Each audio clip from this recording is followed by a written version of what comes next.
Hello, everybody. Welcome to the Canadian Shield. My name is Sterling, and I'm your host. Now, so I've been telling you, there's a real divide in the federal NDP party, based primarily on geography. Like the ones in British Columbia seem to be right behind Jagmeet Singh and all of his desire to hitch their wagon to the sinking Liberal ship, and then the other ones that are from various regions are not necessarily 100% supporting the idea of tying their fortunes to the desires of Jagmeet Singh to be relevant. Now, today there was a committee of Indigenous Northern Affairs, and they had invited the two primary ministers to the party. Like they invited MP Hadju, who is the Minister of Northern Affairs, and they invited MP Valas, who is the Minister of three. He's got three jackets. It's Northern Economic Development, Western Economic, or Prairies Economic Development. And the fact of the matter is that they both stayed for about 20 minutes, right? They had been told they were coming for an hour, and they were like, "Oh no, we got something to do." And the NDP guy just lets them have it. MP Desjarlais, I think is how you pronounce it. He just rips right into the chair. He just said, "This is enough, is enough, is enough, is enough." And the chair was a Liberal, right? So you could see how he probably is going against the narrative, because everywhere you go in every committee, the NDP are good little lapdogs and do exactly what the Liberals tell them to do. They don't ever deviate from the message that you can see.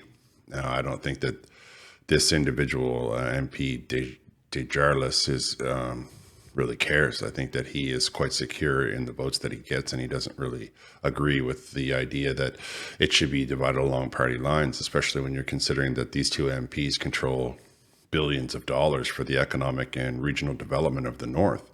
And he's a member from Edmonton, which, if you've ever been to Edmonton or have lived in Edmonton, you realize that they kind of see themselves as both in the West, on the plains, and in the North, because Edmonton is way up there, right? Like it's way up there.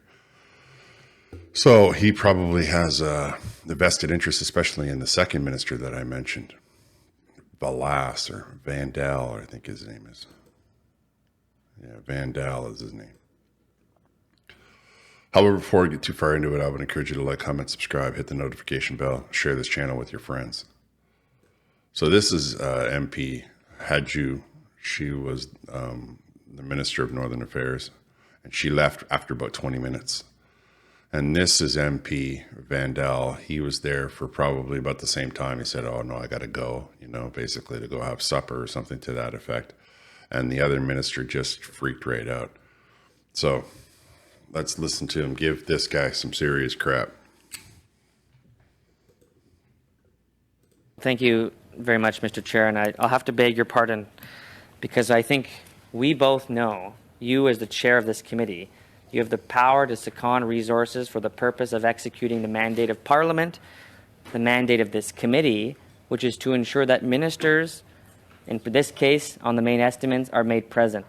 Other committees, when they're suspended for a vote, will allocate the difference of time to the end of the day in order for the meeting to take place, in order for parliamentarians to have the right to exercise their voice towards a question that the government needs to answer.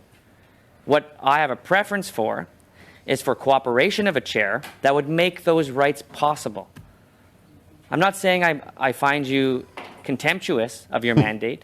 I find it disingenuous, however, to suggest that the minister's calendar is paramount to Parliament. And so I'd suggest and deeply beg you, Chair, to take this into consideration in the future.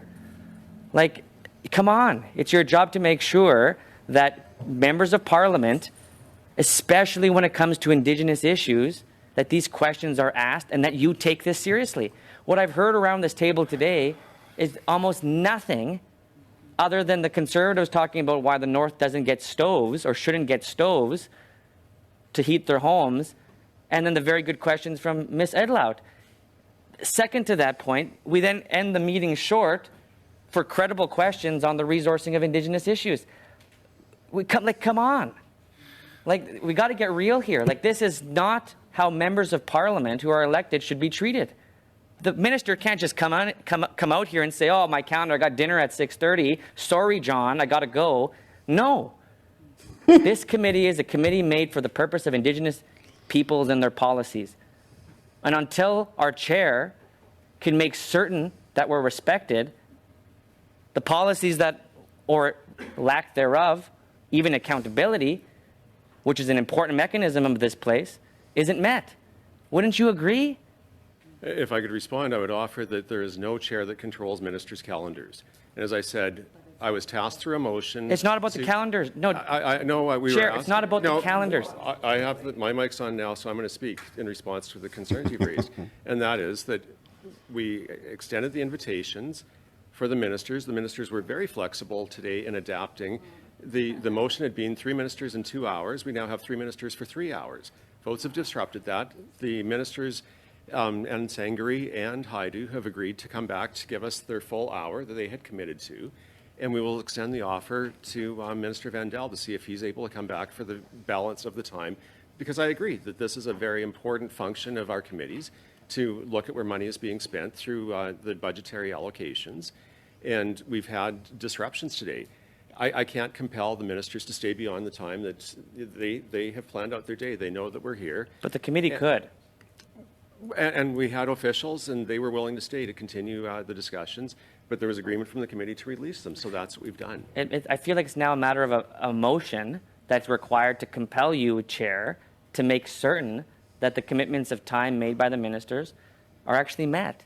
And I believe this is something that the opposition should unite on, Conservatives, Bloc, New Democrats. We should formulate a motion at this next meeting to actually ensure that Indigenous people are given a fair shake here, because this is unacceptable. That's my last comment, and I'm saddened that this is how accountability for Indigenous people is met in committee. It's not fair. You see how they did that? It's not fair, Dick, because they're running around the country going, oh, it's a fair, which makes absolutely no sense, by the way. I don't understand the marketing on that. I think that they just think the word is going to make everybody... If you're listening to this right now, you have to realize that words matter. And if they don't match their meaning, then they don't have a meaning.